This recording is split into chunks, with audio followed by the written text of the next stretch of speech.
Kumusta kayong lahat? Hiyori nga pala ng Wano Kuni Anime. Ito na fam ang nakakawindang ng mga kaganapan sa pinakabagong chapter ng Elbaf Arc. Sana pala'y ilike niyong videong ito at sana'y huwag niyong skip kahit yung maikling ads lang dahil sobrang laking tulong na nito sa akin at sa ating channel.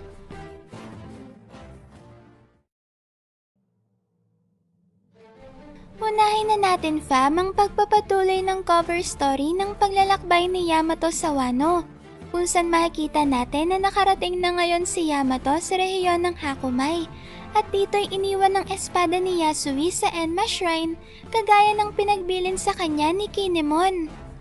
Kapansin-pansin naman dito fam na hanggang sa mga oras na ito ay nakasunod pa rin kay Yamato ang magkapatid na Tobiropo na sina Ulti at Page 1. Base dyan fam, may mukhang sineryoso talaga ni Ulti ang kanyang sinabi na maglilingkod silang magkapatid kay Yamato bilang pagtanaw ng utang na loob sa ginawa nitong pagliligtas sa kanilang buhay. Pagkatapos naman yan fam, ay pumunta na tayo ngayon sa matitindi at nagbabagang mga aksyon sa mismong chapter 1150. Sa kasamaang palad nga lang fam, ay wala pa ring update tungkol sa grupo ng Straw Hat Monster Trio, New Giant Warrior Pirates Crew at Prince Loki sa Underworld, kaya wala pa tayong ideya sa ngayon kung kailan ba papasok sa eksena ang malalakas na grupong to. Katulad naman nga ng grupo ni na Luffy ay hindi pa rin pinapakita sa chapter 1150 kung ano ba talaga ang nangyari sa Marishwa at kung bakit nabanggit ni Im-sama na kasalukuyang nilalamon ng dagat ng apoy ang Holy Land. Gayon pa man fam, may nananatili pa rin naman ang napakatinding hype at nag-aapoy na excitement sa chapter na to dahil nga sa nakakabiglang mga revelasyon na pinakawalan dito ni Oda. Bilang panimula nga ng chapter ay makikita na natin ang kabuuan ng bagong anyo ni Ganko pagkatapos siyang sapian at kontrolin ni Im-sama. Upang maiwasan naman natin fam ang pagkalito, ay tawagin na muna nating Ganko Im-sama ang bagong transformation na ito ni Ganko, lalo na't si Im-sama naman mismo ang siyang umaakto at kumokontrol ngayon sa katawan ni Ganko. At sa isang ang nakakapangilabot na double page fam, ay makikita natin si Ganko Im-sama bilang isang ganap na demonyo. Ang katawan kasi ngayon ni Ganko Im-sama ay biglang tinubuan ng dalawang dambuhalang itim na pakpak na kapareho sa isang paniki. Kasabay niyan fam, may makikita rin naman natin ang mahabang buntot sa likuran ni Ganko Im-sama na merong matulis na hugis arrow sa dulo nito. Sa isang kamay naman ng bagong demon form na to, ay tangan-tangan ni Ganko Im-sama ang isang napakahabang trident na mas matangkad pa sa kanya. Pagkatapos yan fam, may makikita naman natin ngayon si Saint Summers na buo na ulit ang katawan at para bang wala man lang tinamong pinsala. Mukhang malaki rin pala ang naging epekto ng pagsapi ni Im-sama kay Ganko sa ibang mga Holy Knights na nasa Elbaf ngayon dahil tila ba mas lalo pang lumakas ang mga ito, katulad na lang ni Saint Summers na nakarecover sa isang iglap mula sa matinding pinsala na ginawa sa kanya ni Scupper Gaban. Sa pagpapatuloy naman ng chapter ay inutusan ni Ganko Im-sama si Saint Summers na bantayan ng pila ng mga hinostage nilang mga batang giant. Dito fam ay gulat na gulat at hindi makapaniwala si Usopp nang makita niya na buhay pa rin pala hanggang ngayon si Saint Summers dahil kanina lang ay nahati na sa dalawang katawan nito at tila ba hindi na gumagalaw. Pagkatapos niyan fam ay si Saint Killingham naman ang kinausap ni Ganko-sama. Dito ay tinanong ni Ganko-sama kung ito lang raw ba ang kayang palabasin na halimaw ni Saint Killingham. Mariin naman ang naging pagtanggi ni Saint Killingham at sinabing mas marami pa raw dito ang mga halimaw na kaya niyang mapalabas, lalo na't nag-iwan siya ng ilang bukas na mga nightmare holes sa Warland nang sa gayon ay patuloy lang na makalabas doon ang mga halimaw mula sa mga bangungot ng Elbaf. Dagdag pa ni Saint Killingham, ang mga halimaw na ito raw ay nilikha mula sa mga masasamang panaginip ng tao, kaya hindi ito sumusunod sa konsepto ng kamatayan. Ito raw ang dahilan kung bakit anumang oras ay kaya niyang bigyan ulit ng buhay ang mga natalong halimaw nang sa gayon ay magamit nila ulit ang mga ito sa pakikipaglaban. Sa puntong ito naman may masasaksihan natin ng isa sa mga overpowered na kakayahan ng pinakamalakas na individual sa mundo ng One Piece, kung saan bigla na lang nagpalabas si Gonkou Im-sama ng isang magic book o aklat ng mahika, at mula sa loob nito ay lumabas naman ang isang patalim at isang dambuhalang double-barreled shotgun. Habang nangyayari naman yan ay nagdesisyon ng isa sa mga kapitan ng Giant Warrior Pirates na si Brogy na atakihin si Gonkou Im-sama. Yun nga lang bago pa man nga tuluyang makalapit si Brogy, ay ginamit ni Gonkou Im-sama ang pinalabas niyang patalim upang atakihin ang kaliwang kamay ng Giant Captain, kasabay ng pagbaril niya dito gamit ang kanyang dambuhalang shotgun. Ang magkasabay na atake niya ni Gonkou Im-sama ay nagresulta upang mapuruhan ang kaliwang kamay ni Brogy at tuluyan itong maputol mula sa kanyang braso. Grabe talaga ang pambihirang lakas na ito ni Im-sama, no? At kahit nawala ang kanyang mismong pisikal na katawan sa Elbaf, ay kayang-kaya niya pa rin magpakawala ng ganito kalakas na atake. Pero alam niyo mukhang nagsisimula palang magpakitang gilas itong si Im-sama. Dahil sa sunod na eksena ay makikita natin si Gonkou Im-sama na ginagamit ang kanyang teknik na demonic contract. Pagkatapos nga itong magamit ni Gonkou Im-sama ay bigla na lang nilamon ng lupa si Brogy. At pagkalipas ng ilang sandali ay lumabas na ulit ang Giant Captain mula sa lupa.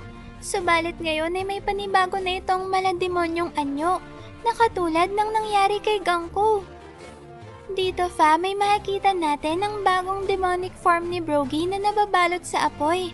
At kapansin-pansin na 5 hanggang sa 6 na beses na siyang mas malaki ngayon kumpara sa dati. Katulad naman nga ng anyo ni Gonkou Im-sama ay meron na ring 2 dambuhalang itim na pakpak ngayon si Brogy, kasama ng 4 na malalaking pangil sa kanyang bibig at 2 itim na sungay sa kanyang ulo. Ang isa pang kapansin-pansin ngayon sa bagong demon form ni Brogy ay may hawak-hawak na siya ngayong isang giant double-edged axe o higanting palakol na merong magkabilang talim. Bagaman naman naputol na ni Gonkou Im-sama ang kaliwang kamay ni Brogy kanina, ay nakakapagtaka na nagagawa rin ng Giant Captain na mahawakan ng kanyang bagong sandata dahil tila ba kinokontrol pa rin niya ito kahit pa hindi na nakakabit ang kanyang kamay sa kanyang braso. Dito may maririnig natin si Brogy sa kanyang demon form na humahalakhak habang sinasabi nakakaiba raw ang kanyang pakiramdam ngayon at para bang kaya niyang gawin ang lahat ng kanyang naisin. Grabe sa isang iglap nga'y hindi lang nagawang matalo ni Gonkou Im-sama ang isa sa pinakamalalakas na mandirigmang giant ngayon sa Elbaf, kundi nakontrol niya rin ang buong pagkatao nito nang walang kahirap-hirap. Pero hindi pa rin siya nagtatapos ang tila ba imposibleng mga kakayahan ni Im-sama dahil sa puntong ito ay ginamit naman ni Gonkou Im-sama ang kanyang teknik na Domi Reversi na may literal na kahulugan na reverse dark control. Sa panibagong overpowered na teknik na ito may nagawa ni Gonkou Im-sama na matransform ang Giant Captain na si Dory, pati na rin ang iba pang mga miyembro ng Giant Warrior Pirates na kanyang mga personal na tagasunod. At katulad nga ni Brogy ay meron na rin sila ngayong bagong anyo at ang bawat isa sa kanila ay nag-transform na sa kanilang demonic forms na may mga dambuhalang itim na pakpak, 4 na mga pangil at may tangan-tangan na higanting trident. Bukod tangi naman ang trident ni Dory na may isang malaking espada sa may bandang gitnang bahagi nito. At katulad rin nga ni Brogy, pawang nagsilakihan ng 5 hanggang 6 na beses ang demon forms ng Giant Warrior Pirates, kumpara sa kanilang normal na laki at tangkad dati. At sa dulong parte naman nga ng chapter na to may masasaksihan natin ang isang makapanindig balahibong tagpo, kung saan makikita natin ang bagong giant demon army ni Gonkou Im-sama na binubuo ni Demonic Dory, Demonic Brogy, at Demonic Giant Warrior Pirates. Hindi pa rin nga dyan natatapos ang bago at nakakatakot na matinding military force ni Im-sama Dahil sa likod ng giant demon army na to, ay makikita naman natin ang mas malalaking bersyon ng mga nightmare monsters na Saint Killingham. At katulad nga ng demonic forms ng giant warrior pirates, ay meron na ring dambuhalang mga pangil at sungay ang mga halimaw na mula sa mga bangungot ng Elbaf. Habang pinapakita yan may maririnig naman natin si Gankou Imsama na sinasabing ito raw palang persang taglay ng nakilala sa kasaysayan na pinakamalalakas na mandirigma sa mundo, ang mga giant warriors ng Elbaf.